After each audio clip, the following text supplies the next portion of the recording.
Untuk pertama kalinya kita punya Kementerian Kebudayaan yang berdiri sendiri.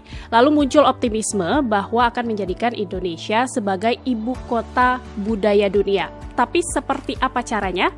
Kekayaan budaya kita tuh kuat, akarnya jelas, ya, rootnya itu jelas, dan kita punya apa yang saya sebut nih mega diversity. Jadi reinventing Indonesian identity, menemukan kembali identitas nasional kita, bahwa kita ini peradaban yang tertua. Stand by. On the record. Halo pemirsa Antara, selamat datang di podcast Antara On The Record. Tidak biasa-biasanya ini saya sekarang berada di satu ruangan yang dari benda-bendanya saja terlihat adalah benda-benda yang berbudaya begitu ya. Karena saya akan ngobrol bahas banyak soal kebudayaan dengan siapa lagi kalau bukan Menteri Kebudayaan Bapak Fadlizon. Apa kabarnya Pak Fadli? Baik, terima kasih Mbak. Ya. Sehat ya Pak ya? Sehat, alhamdulillah. Oke. Dan Pak Fadlizon ini dalam pidatonya waktu itu Pak, saya dengar kalau Bapak ini adalah orang budaya sebetulnya, orang kebudayaan yang masuk ke politik. Karena Pak Fadli kan memang lulusan dari Fakultas Ilmu Pengetahuan Budaya ya kalau sekarang di FIB UI gitu Pak. Tepatnya Sastra Rusia. Betul. Kemudian masuk politik dan sekarang masuk ke pemerintahan pegangnya kebudayaan. Bapak ngelihat kebudayaan Indonesia in general seperti apa sih sebetulnya? Jadi pertama memang kita bersyukur bahwa pemerintahan di bawah kepemimpinan Pak Prabowo menjadikan kebudayaan sebagai sebuah kementerian tersendiri. Harapan dari banyak seniman, budayawan, para pegiat dan pejuang kebudayaan sejak lama sebenarnya. Akhirnya terwujud sekarang. Ini adalah juga komitmen dari Pak Prabowo menjadikan kebudayaan itu semacam fondasi dari haluan negara kita. Karena kekayaan budaya kita ini sangatlah beragam, sangat luas dan sangat kaya. Kita ini seringkali dikatakan negara yang kalau secara kebudayaan itu superpower, adikuasa. Dari Sabang sampai Merauke, dari Miangas sampai Pulau Rote, ekspresi-ekspresi budaya kita itu luar biasa. Dari mulai seni pertunjukan, seni tari, teater, musik tradisional, musik film dan sebagainya. Pokoknya itu yang dimaksud dengan ekspresi budaya.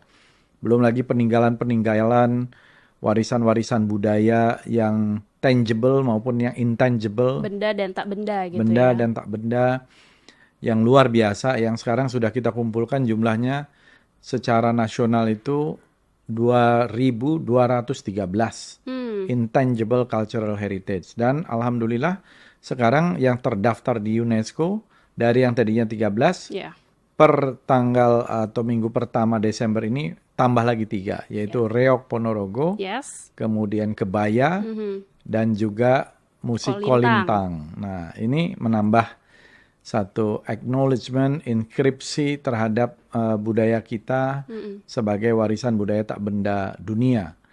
Nah, kebudayaan secara umum saya kira kita semua paham, ini adalah satu hal yang definisinya luas, dari mulai sistem gagasan, pemikiran, kehidupan kita sehari-hari, dan termasuk ekspresi-ekspresi seni budaya dan lain-lain yang cukup banyak. Dan kita nih perlu lestarikan, kita perlu kembangkan, kita perlu manfaatkan, kita perlu bina menjadi kekuatan. Ya. Dan disinilah pentingnya Kementerian Kebudayaan. Karena ada di dalam pasal 32 Undang-Undang Dasar kita, disebutkan di situ, ini jarang dikutip. Apa isi pasal 32 UUD 45 itu? Negara memajukan kebudayaan nasional Indonesia di tengah peradaban dunia. Dengan menjamin kebebasan masyarakatnya untuk memelihara dan mengembangkan budayanya masing-masing. Jadi ini perintah konstitusi untuk memajukan kebudayaan nasional itu. Kalau bicara tadi ya soal warisan budaya tak benda, Pak Menteri juga sempat ngomong ya, ada 3 elemen gitu Pak yang nambah per Desember 2024. Ada Kebaya, ada juga Kolintang, dan satu lagi Reok Ponorogo.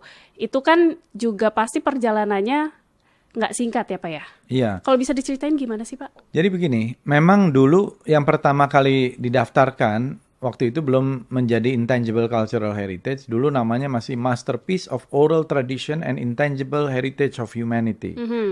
Jadi warisan agung budaya dunia, warisan adiluhung gitu ya. Item persyaratannya cukup banyak. Yang pertama didaftarkan dulu itu adalah wayang tahun 2003, keris di tahun 2005.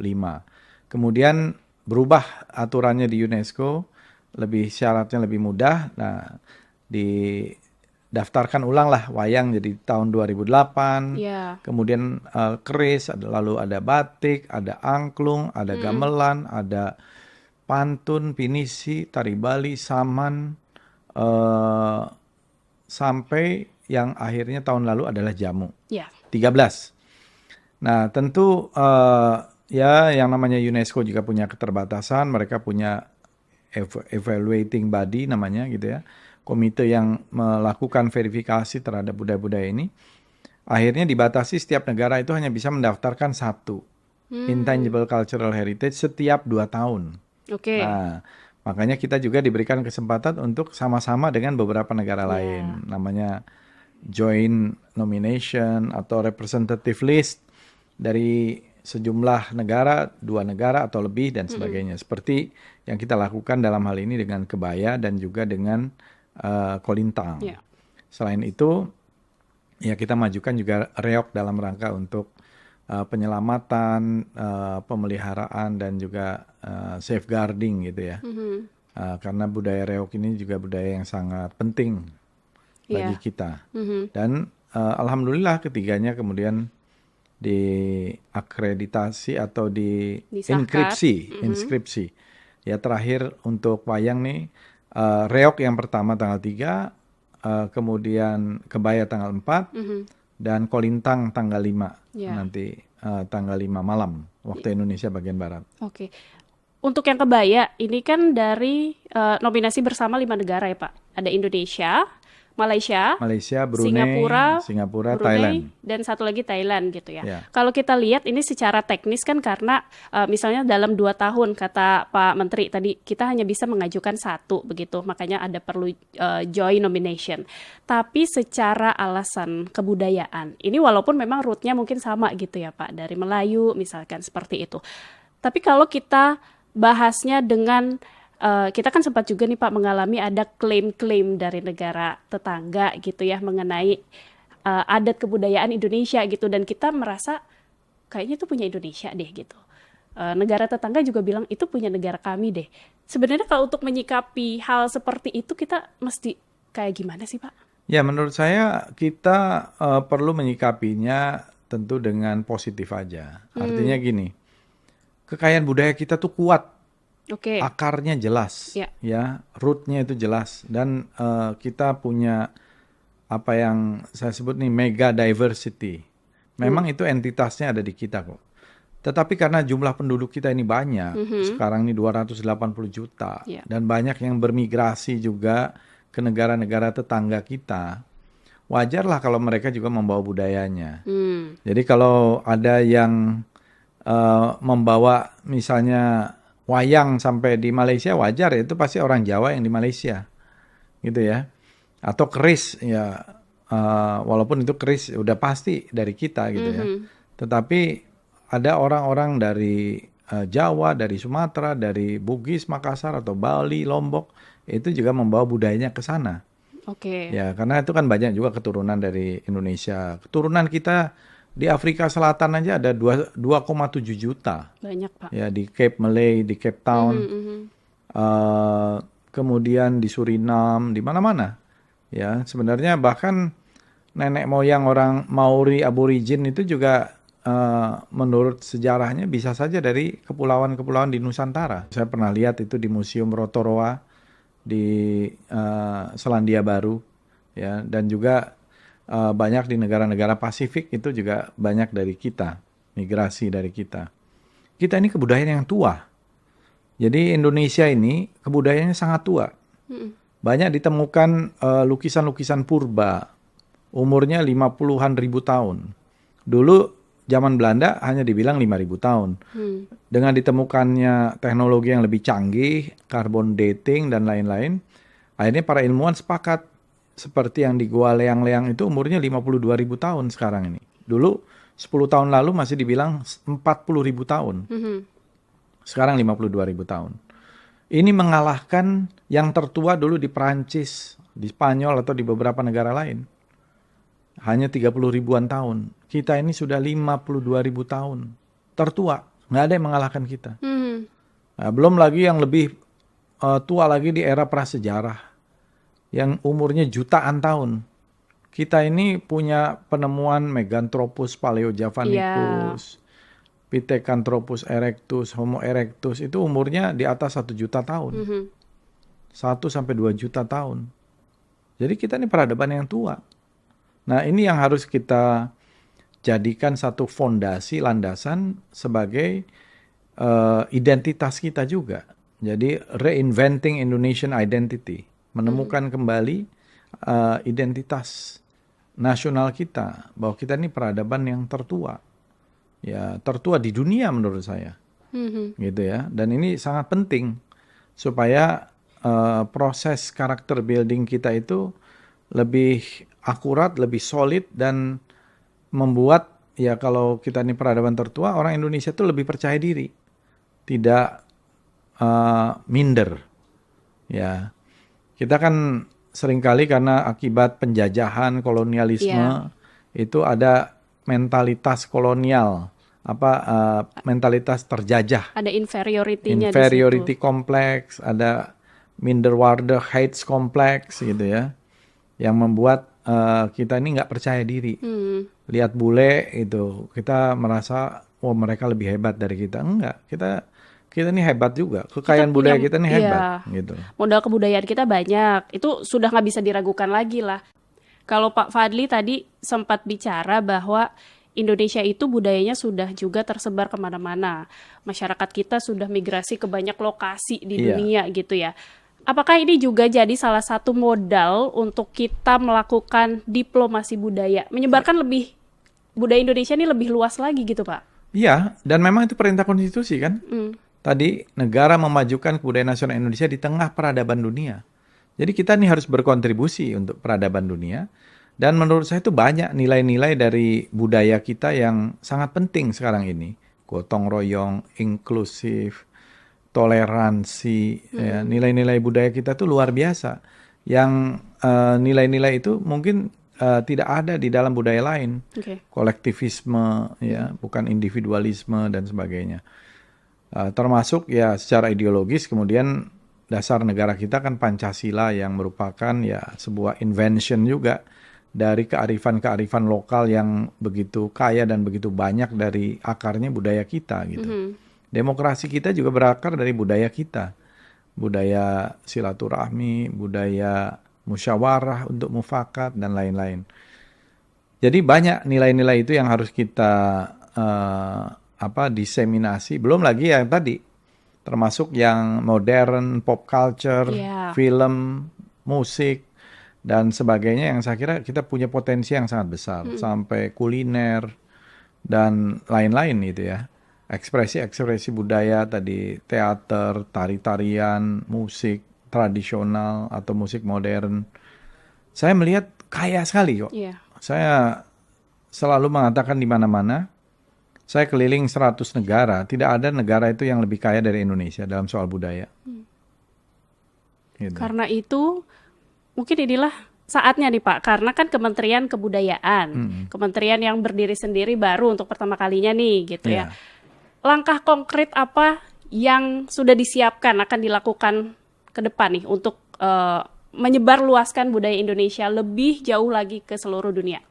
Ya, tentu yang pertama kita bereskan dulu masalah internal kita, struktur organisasi, tata kelola, dan juga ini bukan tanggung jawab sendiri Kementerian Kebudayaan. Ini harus menjadi suatu kolaborasi semua pihak.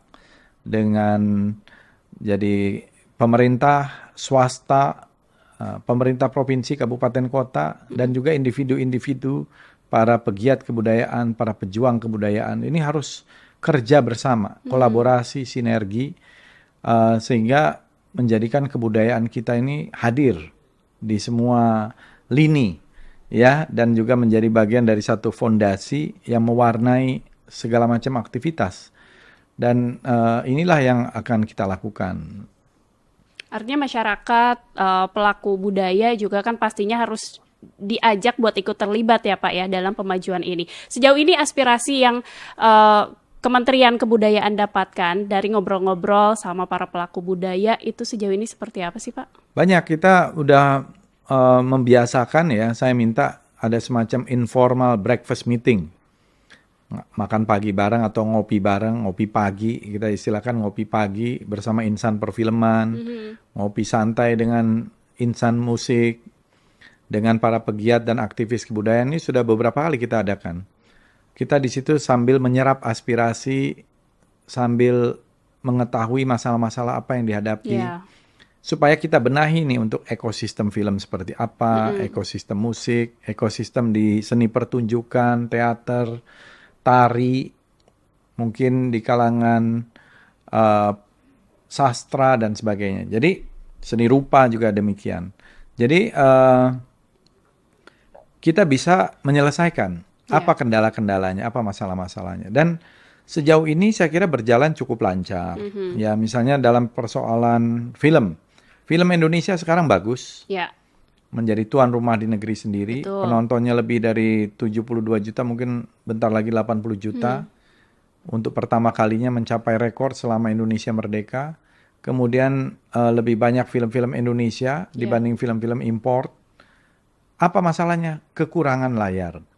Nah, kita juga menggerakkan swasta dan juga investasi dari kalangan perorangan atau swasta untuk membuat layar-layar baru. Hari ini tadi tanggal 5 Desember kita bersyukur ada pihak swasta yang membuka 51 layar di kabupaten, di 17 kabupaten kota. Khusus untuk film-film Indonesia. Nah, ini kan berarti semakin menggairahkan, semakin bagus. Musik, saya kira juga begitu. Kemarin dalam Anugerah Musik Indonesia banyak penyanyi-penyanyi baru, pencipta-pencipta lagu baru yang luar biasa. Yang mereka ditonton di platform sosial medianya sampai 70 juta, 60 juta. Ya. Ini kan satu hal yang menggairahkan. Jadi kemajuan teknologi informasi dan komunikasi digital platform ini jadi juga sesuatu peluang ya yang sangat penting, terutama bagi talenta-talenta baru, talenta-talenta muda yang berbakat, yang bisa menerobos pasarnya sendiri dan mendapatkan apresiasi dari masyarakat Indonesia dan bahkan masyarakat internasional. Untuk mendukung kegairahan yang lagi naik daun ini ya Pak, misalnya kita bicara musik, kita bicara film gitu ya, ini kan lagi kayaknya bersemangat sekali gitu geliatnya di Indonesia ini. Dukungan penuh yang diberikan sama pemerintah lewat Kementerian Kebudayaan secara konkretnya akan seperti apa? Karena kan Kementerian Kebudayaan juga secara pendanaan punya dana Indonesiana gitu ya Pak. Itu termasuk juga nggak? Oh iya dong. Itu kan memang dimaksudkan sebagai anggaran dana yang bisa digunakan oleh para pegiat seni, para pejuang kebudayaan untuk bisa diakses dengan standar-standar dan kurasi tertentu. Dan itu memang diadakan itu dalam rangka untuk mendukung perhelatan, event, ekosistem di dalam berbagai macam ekspresi budaya tadi, film, musik, seni pertunjukan, dan lain-lain. Nah, itu dukungan. Tapi yang terpenting adalah dari para pelakunya sendiri yang juga, dan juga dari masyarakat. Masyarakat kita ini harus mencintai budaya Indonesia, budaya kita sendiri. Jangan sampai mereka tidak tahu potensi budaya kita yang luar biasa besar. Jangan sampai mereka lebih menyukai budaya orang lain, ya, kerasukan budaya orang lain, tapi tidak kerasukan budaya kita sendiri. Gitu. Nah, ini yang saya kira PR yang penting. Bagaimana orang Indonesia mencintai budaya Indonesia. Dan untuk bisa mencintai budaya Indonesia oleh masyarakat Indonesia sendiri sampai nanti gitu ya, ini akan bisa meluas di seluruh dunia. Kalau Pak Fadli ngelihat best practice yang dilakukan oleh negara lain misalnya dalam mengekspos kebudayaannya keluar, itu negara apa yang mungkin bisa kita contoh caranya? Yang paling dekat dengan kita itu misalnya negara tetangga kita di Asia, seperti Jepang dan Korea misalnya. Ada di Jepang dulu pop culture dimulai dengan anime, manga, video game. Di Korea kalau kita lihat ada Korean Wave, ada Hallyu, ada K-pop, drama, film yang masuk ya. Itu perlu juga menjadi contoh bagi kita. Bagaimana mereka juga dalam satu proses yang panjang ya. Lama itu mereka. Lebih dari 20 tahun mempersiapkan itu. Sehingga kemudian melahirkan seperti sekarang ini. Ya kalau kita lihat nih K-pop ini sekarang sudah generasi keempat ya. Nah, tapi kan itu panjang dan perlu satu kedisiplinan, perlu talenta-talenta yang terbaik yang diseleksi, ya latihan-latihan yang sangat keras dan kompetisi yang juga sangat keras. Ya kita harus siap dengan itu. Tentu memang membutuhkan satu afirmasi, terutama bagaimana menyiapkan platform, forum, atau event. Saya melihat, saya sangat optimis ya. Misalnya di dalam film kemarin ada JAV, kemudian ada JAV Market juga yang dihadiri oleh 96, hampir 100 peserta pameran dari berbagai negara, ya utamanya dari kita. Itu juga membuat networking yang sangat baik gitu antara semua stakeholder yang ada. Jadi bisa bersinergi di situ, saling mendukung, dan masing-masing kebutuhan ada bertemu di titik yang sama, saling membutuhkan. Korea punya K-Wave, Pak. Berarti Pak Fadli optimistis Indonesia bisa punya I-Wave? Saya yakin kita bisa. Bagaimana ya tadi dengan kerjasama semua pihak, kita bisa mempunyai I-Wave itu ya. Kita bisa menjadikan budaya Indonesia itu budaya yang ya kalau budaya kita disukai oleh masyarakat sendiri itu sudah 280 juta. Nah, belum lagi kalau kita sampai keluar. Nah, saya yakin sangat bisa kita. Apalagi dengan generasi baru ini yang hebat-hebat ya. Yang mereka itu digital literate gitu ya. Dan mereka punya banyak sekali ide, gagasan, komparasi dari berbagai negara. Apalagi mereka juga bisa menggunakan perkembangan informasi dan teknologi yang baru, AI dan sebagainya itu. Saya sangat optimis bahwa budaya kita bisa mendunia, kita bisa menjadi hub, bisa menjadi ibu kota kebudayaan dunia, kita bisa membuat kebudayaan kita dikenal di berbagai negara, di dunia internasional, di dunia gitu. Iya. Dan sebelum mungkin kebudayaan itu kan bisa keluar, bisa terekspos di seluruh dunia, tapi kita juga menghadapi kebudayaan yang ada di daerah terpencil misalnya, yang mungkin sulit diakses oleh masyarakat di wilayah lain sehingga nggak ketahuan begitu, Pak. Kemudian kita juga menghadapi dengan adanya ancaman kepunahan misalnya karena masyarakatnya yang sudah semakin sedikit atau masyarakatnya yang tidak lagi menggunakan atau melakukan kebudayaan itu. Pak Fadli ngelihatnya hal ini seperti apa? Itu harus didata, makanya kita memerlukan satu pendataan yang akurat. Ya, kita mempunyai instrumen dari struktur yang ada, misalnya Balai Pelestarian Kebudayaan, BPK. Tetapi yang paling penting adalah dari semua stakeholder tadi, termasuk dari masyarakat yang punya kepedulian. Memang misalnya dari sisi bahasa, bisa saja bahasa itu kehilangan, punah, karena penuturnya sudah semakin sedikit. Kemudian praktek-praktek kebudayaan yang langka, ini perlu ada satu safeguarding, perlu penyelamatan.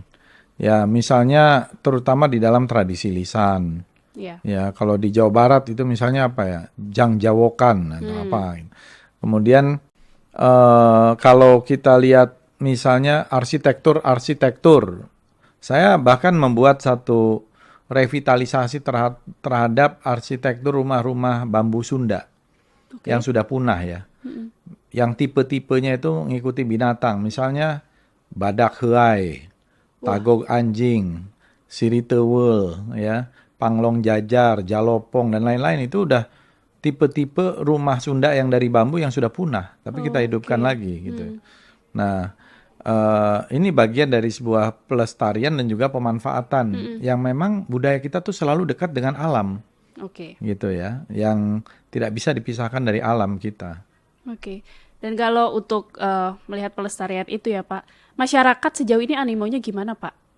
Saya kira mulai tumbuh satu kepedulian di masyarakat kita. Mereka juga khawatir kalau budaya itu hilang. Iya, pasti. Jadi selalu saja akan tumbuh komunitas-komunitas. Kita perlu adanya komunitas-komunitas dan kepedulian dari warga yang ada ya ketika budayanya itu terancam. Iya. Ya, oleh karena itu kita sekali lagi tadi perlu pendataan. Museum-museum ini juga perlu dalam rangka untuk edukasi, literasi, narasi gitu. Tapi kita memerlukan satu museum yang hidup, yang bisa untuk pembelajaran. Taman-taman budaya itu untuk ekspresi-ekspresi budaya di daerah yang bisa memunculkan kembali misalnya ekspresi budaya yang mungkin hampir punah atau hilang dan sebagainya. Jadi dan kita juga di Kementerian Kebudayaan mendata tadi cagar budaya maupun warisan budaya tak benda kan dalam rangka itu supaya tidak ada yang hilang. Jadi warisan budaya tak benda kita nih sekarang jumlahnya 2.213. Kemarin dari melengkapi yang 2.213 itu 272 dari seluruh Indonesia. Nah itu setelah dikurasi, diverifikasi itu dalam rangka sebenarnya untuk melakukan pendataan dan juga terus menghidupkan di komunitasnya, di masyarakatnya ekspresi-ekspresi budaya intangible cultural heritage itu. Gitu. Cara-caranya mungkin tadi satu persatu, karena ini banyak ya Pak ya, Kementerian Kebudayaan kayaknya spektrumnya banyak banget nih yang mesti diurusin gitu. Kalau kita melihat arah tujuannya adalah untuk menjadikan Indonesia sebagai ibu kota budaya dunia gitu ya Pak. Untuk mencapai ke situ sebetulnya hal utama yang akan dikerjakan oleh Kementerian Kebudayaan ini bakal seperti apa sih Pak Fadli? Ya, hal utamanya bagaimana orang Indonesia mencintai budaya Indonesia sendiri itu dulu. Itu fondasinya. Karena dengan begitu dia akan menggerakkan ekspresi-ekspresi budaya di daerah masing-masing, di etnisnya masing-masing, di komunitasnya masing-masing. Ya seperti keris. Saya waktu menjadi Ketua Umum Sekretariat Nasional Perkerisan Indonesia, belum terlalu banyak paguyuban, baru belasan. Sekarang sudah 200-an paguyuban lebih dan menggeliat keris. Wayang saya kira nanti kalau ekosistemnya juga dihidupkan, semakin banyak orang Indonesia yang suka dengan wayang. Kalau yang modern film itu udah hidup ya, batik itu hidup dengan sendirinya, bahkan sudah menjadi industri. Ya begitu juga dengan musik, saya kira sudah menjadi industri musik yang saya kira sangat bagus. Nah, tetapi di dalam wilayah-wilayah tradisi terutama ini perlu afirmasi. Musik-musik tradisional, ekspresi-ekspresi budaya tradisional ini perlu afirmasi gitu. Tadi kita sudah bicara soal 3 elemen tambahan lagi yang masuk ke yang disahkan oleh UNESCO gitu Pak. Next, apalagi yang akan diarahkan menuju ke sana? Banyak ya. Tadi itu ada 2.213. Nanti kita pilih salah satu yang dari situ. Dan pasti itu harapan masyarakat Indonesia semuanya ya Pak. Kita sama-sama menantikan dan sama-sama mengupayakan supaya Indonesia bisa menjadi ibu kota budaya dunia gitu ya. Oke Pak Fadli, terima kasih banyak sudah ngobrol-ngobrol. Terima kasih Mbak. Bareng Antara dan pemirsa Antara, itulah obrolan seputar kebudayaan dengan Menteri Kebudayaan Bapak Fadlizon. Dan jangan lupa untuk menyaksikan podcast Antara di antaranews.com/video dan juga YouTube Antara TV Indonesia dan mendengarkan audionya di Noise dan Spotify podcast Antara. Pemirsa Antara, kita ketemu lagi di episode podcast Antara berikutnya. Sampai jumpa. Bye.